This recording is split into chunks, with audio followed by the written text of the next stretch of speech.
એકવાર એક પિતા એના 13-14 વર્ષના કિશોરને લઈને અમારા મંદિરમાં આવ્યા અને એક સંતને એમને ફરિયાદ કરી કે સ્વામી મારો આ છોકરો સિગરેટ પીતો થઈ ગયો.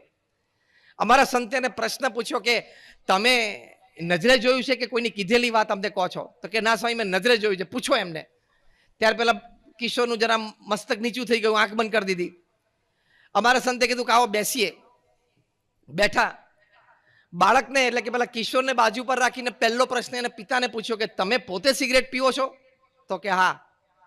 બીજો પ્રશ્ન પૂછ્યો કે તમે ઘરમાં સિગરેટ પીવો છો કે ઓફિસમાં? તો કે ના ઘરમાંય પીવું ને ઓફિસમાંય પીવું. ત્રીજો પ્રશ્ન પૂછ્યો કે કોક વખત ઘરે બેઠા હોય ને તમારે સિગરેટ પીવી હોય અને ઘરમાં સિગરેટ ન હોય એટલે કે બોક્સ ખાલી હોય ત્યારે તમે કોઈ દિવસ આ તમારા દીકરાને પાનના ગલ્લે મોકલ્યો છે? તો કે આ મોકલ્યો છે ને. એટલે અમારા સંત કે બસ ચેપ્ટર એન્ડ્સ. તમે ઘરમાં સિગરેટ પીવો છે તમારા સંતાને જોયું, તમે એના પાનના ગલ્લે મોકલ્યો એટલે એના પગ એ તરફ ચાલતા થયા. હવે એક છેલ્લો કાર્યક્રમ બાકી હતો એ જાતે કરી લીધો, એને સિગરેટ પીવાની ચાલુ કરી દીધી. એટલે શિક્ષણની સાથે સંસ્કાર આપવા હોય તો આજે આ વિદ્યા મંદિરના લોકાર્પણ સમારંભે તમારે વાલી તરીકે સંકલ્પ કરવો પડશે કે તમારે વાણી અને વર્તન એ બરોબર રાખવા પડશે. ઘરે તમારે પણ પવિત્રતા તરફ જીવન લઈ જવું પડશે. તમારે પણ સંસ્કાર એ તમારા પ્રદર્શિત કરવા પડશે જેથી સંતાનોને જોઈને શીખે. હાર્વર્ડ યુનિવર્સિટીના એક સર્વે પ્રમાણે એ લોકોએ 1 લાખ પરિવારમાં સર્વે કર્યો across caste, creed, colour, religion.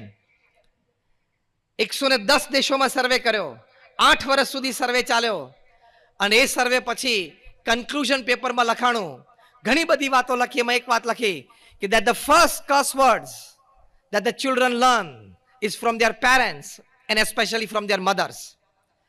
એટલે કે નાના બાળકો જે પ્રથમ ગાળ બોલતા શીખે છે ને એ પોતાના માતા પિતા પાસેથી શીખે છે અને એમાં પણ પોતાની માતા પાસેથી શીખે છે.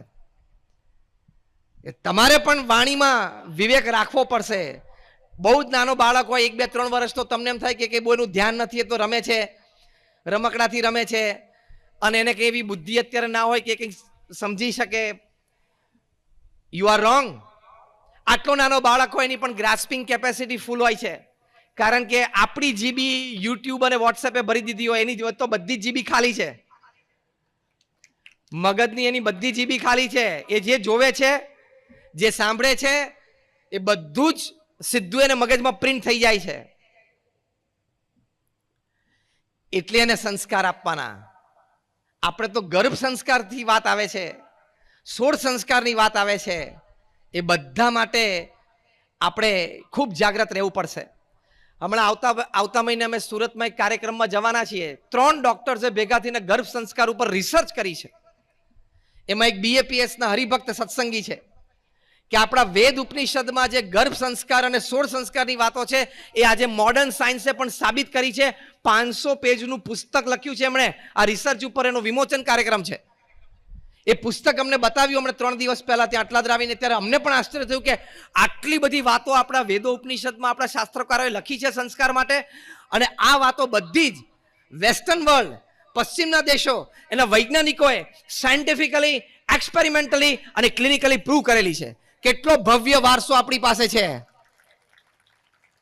એ ભવ્ય વારસાને ભૂલીને તમે તમારા સંતાનોને ખાલી વિરાટ કોહલી, રોહિત શર્મા અને રોનાલ્ડોની ઓળખાણ કરાવો. એની ના નથી. It is part of information, it is part of general knowledge. પણ એને શ્રવણ, નચિકેતા, ધ્રુવ, પ્રહલાદ એની પણ વાત કરો ને. તમે એને શ્રવણની વાત કરી હશે તો નાનપણથી એના અંતરમાં એવા સંસ્કાર હશે કે મા બાપની સેવા કરવી જોઈએ. તો કોઈક દિવસે જ્યારે મોટો થશે ને તમે ઘરડા હશો અને તમને પગ દુખતા હશે તો પગ દબાવશે, બાકી ગળું તો છે જ ને, દાબી દેશે.